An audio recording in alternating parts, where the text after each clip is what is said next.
के बीच की जो बातचीत थी, आज जो बैठक हो रही थी 9वें दौर की, वो खत्म हो चुकी है। अब 19 जनवरी तारीख नई सामने आ चुकी है। 19 जनवरी को अगले दौर की बैठक होगी। किसानों को अपने मुताबिक कमेटी बनाने का प्रस्ताव सरकार की तरफ से दिया गया है। इनकी जानकारी सामने आ रही है। कानूनों को वापस तो नहीं लिया जाएगा, लेकिन एक कमेटी बनाई जा सकती है। उसमें सुझाव सामने आए, शिकायत सामने आए और उसके आधार पर आगे की रणनीति तय हो। लेकिन यहाँ पर किसान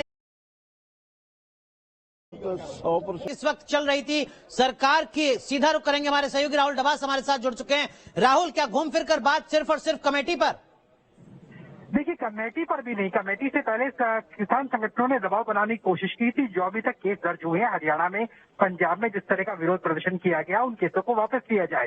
साथ में ये भी बात की गई कि जो आवश्यक वस्तु अधिनियम है, जिसके तहत ये कहा जा रहा है कि कोल्ड स्टोरेज को बढ़ावा दिया जा सकता है और उससे किसानों को नुकसान हो सकता है, तो उसके ऊपर बातचीत की गई। अब 19 तारीख को अगली बैठक अगली बैठक के लेकर के क्या बातचीत हुई? अगली बैठक में हमने यही करा कि कुछ ना कुछ नतीजा निकाला जाए। ऐसे ना हो भी हम मीटिंग में आते हैं तो फिर हम चले जाते हैं, कुछ बेसिट्टा रहती है मीटिंग, कुछ सिट्टा नहीं निकलता, कोई ना कोई सिट्टा निकालो।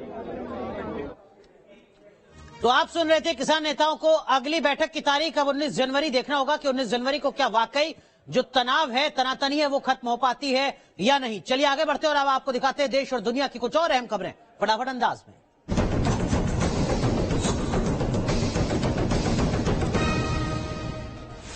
किसान और सरकार के बीच 9वें दौर की बातचीत खत्म। 19 जनवरी को अगली बैठक में कृषि मंत्री नरेंद्र सिंह तोमर और वाणिज्य मंत्री पीयूष गोयल रहे मौजूद।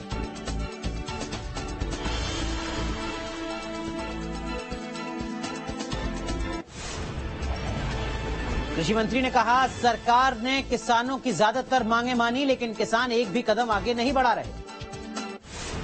किसानों के साथ बैठक से पहले कृषि मंत्री नरेंद्र सिंह तोमर का बयान, समाधान निकालने की लगातार कोशिश, वार्ता की तारीख पहले से तय थी। लंच ब्रेक के दौरान किसानों ने लंगर में खाया खाना, लंगर में नहीं दिखे केंद्रीय मंत्री। देश की न्याय व्यवस्था पर राहुल गांधी ने उठाए सवाल, कहा इस देश की कोर्ट को पीएम नरेंद्र मोदी चला रहे। दिल्ली में कांग्रेस के प्रदर्शन में राहुल गांधी भी हुए शामिल, प्रियंका गांधी भी रही मौजूद। किसान आंदोलन के समर्थन में कांग्रेस ने मनाया किसान अधिकार दिवस, कार्यकर्ताओं की उमड़ी भीड़। दिल्ली में एलजी निवास से पहले पुलिस ने की थी बैरिकेडिंग, कांग्रेस कार्यकर्ताओं ने बैरिकेडिंग पर चढ़कर किनारेबाजी। ट्रक में सवार राहुल प्रियंका ने कार्यकर्ताओं को किया संबोधित, कहा सरकार को कृषि कानून वापस लेना होगा। राहुल गांधी ने कहा 3 कृषि कानून किसानों की मदद के लिए नहीं है, कृषि कानूनों से अदानी अंबानी को मदद। चंडीगढ़ में भी कृषि कानून के विरोध में कांग्रेस का प्रदर्शन रोकने के लिए पुलिस ने किया वाटर कैनन का इस्तेमाल। चंडीगढ़ में राजभवन का घेराव करने भारी संख्या में जुटे थे कांग्रेस कार्यकर्ता, कृषि कानून के खिलाफ किनारेबाजी। दिल्ली में राजनिवास के बाहर कांग्रेस का विरोध प्रदर्शन, किसान आंदोलन के समर्थन में राजभवन का घेराव। लखनऊ में भी कांग्रेस ने राजभवन का घेराव किया, यूपी कांग्रेस अध्यक्ष अजय लल्लू को हिरासत में लिया गया। किसान आंदोलन के मसले पर कांग्रेस का हल्ला बोल, देश भर में गवर्नर हाउस के बाहर पार्टी कार्यकर्ताओं ने किया विरोध प्रदर्शन। 51 दिन से किसानों का